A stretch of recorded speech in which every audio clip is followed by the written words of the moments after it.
Update వస్తుంది అశోక్, ఒకసారి present చేద్దాం.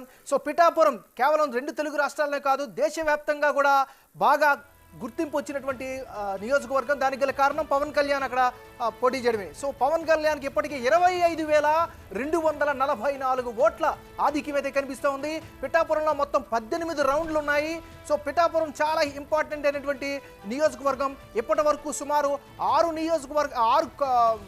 రౌండ్లు అయినట్టుగా ఉంది. పిఠాపురంలో వార్ 1 సైడ్ అయిపోయింది. ఇప్పటి వరకు కూడా భారీ మెజారిటీ అని మాట్లాడుకుంటున్నాం తప్ప ఎగ్జాక్ట్ ఫిగర్ అయితే మనకి ఇప్పుడు చాలా క్లియర్గా కనిపిస్తూ ఉంది. 6 రౌండ్లు పూర్తయ్యాయి. అశోక్, చాలా ఇంపార్టెంట్ ఎలిమెంట్ ఇది. కేవలం 6 రౌండ్లకే ఆయన 25,244 ఓట్ల ఆధిక్యంతో పవన్ కళ్యాణ్ దూసుకెళ్తున్నటువంటి పరిస్థితి కనిపిస్తుంది. యాక్చువల్గా పిఠాపురంలో మొత్తం 18 రౌండ్లు ఉన్నాయి అశోక్. ఎస్, మొత్తం రాష్ట్రం అంతా ఎన్నికలు జరుగుతున్న తీరు ఒకటైతే పవన్ కళ్యాణ్ పోటీ చేస్తున్న పిఠాపురం ఇంకొక తీరు. సో వైఎస్ఆర్ కాంగ్రెస్ పార్టీతో పాటు జనసేన, టీడీపీ, బీజేపీ వాళ్ళందరూ కూడా ఎదురు చూస్తున్నారు. పవన్ కళ్యాణ్ గెలుస్తాడా, ఓడిపోతాడా, గెలిస్తే ఎంత మెజార్టీతో గెలుస్తాడు. ఇప్పటికే పిఠాపురం ఎమ్మెల్యే తాలూకా అని బైక్ల మీద నంబర్ ప్లేట్స్ కూడా వేసేసుకున్నారు. ఆ నంబర్ ప్లేట్ తీసేయాల్సిన అవసరం లేదు. ఆర్టీఏ వాళ్ళ కనుక అనుమతిస్తే, ఆర్టీఏ నుంచి కనుక మీకు పర్మిషన్ తీసుకుంటే పిఠాపురం ఎమ్మెల్యే తాలూకా అని మీరు నంబర్ ప్లేట్ మీద వేసుకున్నది అధికారులు సమ్మతిస్తే మీరు ఉంచుకోవచ్చు, ఇంటి మీద కూడా వేసుకోవచ్చు.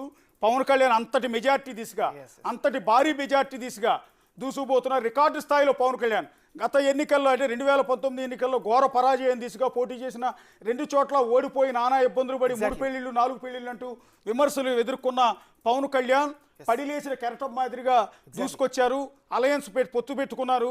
ఇప్పుడు పిఠాపురం నుంచి భారీ రికార్డు స్థాయి మెజార్టీతో దూసుకుపోతున్నారు. విషయం ఏంటంటే ఈ నియోజకవర్గాన్ని వైఎస్ఆర్ కాంగ్రెస్ పార్టీ చాలా కీలకంగా తీసుకుంది. అక్కడ ప్రతి మండలానికి ఒక మంత్రి స్థాయి ఇన్ఛార్జిని పెట్టింది. మీకు గుర్తు ఉంటుంది, సిద్ధం సభల ముగింపు సభని పిఠాపురంలోనే జగన్మోహన్ రెడ్డి ప్లాన్ చేసుకున్నారు. అక్కడ కూడా కామెంట్ చేశారు, నువ్వు పెళ్ళాన్ని కార్లు మార్చినట్టు పెళ్ళాలను మారుస్తాడు, ఇతను మీరు గెలిపిస్తారా అని. వంగా గీత అయితే కొంగుబట్టి డైరెక్ట్ గా వేదిక మీద కన్నీళ్లు పెట్టుకుని, పక్కన సీఎం జగన్ ఉన్నారు, అదే వేదిక మీద కొంగు పట్టుకుని మిమ్మల్ని అభ్యర్థిస్తున్నాను, ఈ ఒక్కసారి నన్ను గెలిపించండి అని కన్నీళ్లతో వేడుకుంది. డిప్యూటీ సీఎం చేస్తారని కూడా జగన్మోహన్ రెడ్డి ప్రకటించారు. ఒకవేళ వంగా గీత గెలిస్తే ఆమె డిప్యూటీ సీఎం చేస్తానని అనౌన్స్ చేశారు. అయినా కూడా ఓటర్లు పవన్ కళ్యాణ్ వైపు మొగ్గు చూపారు.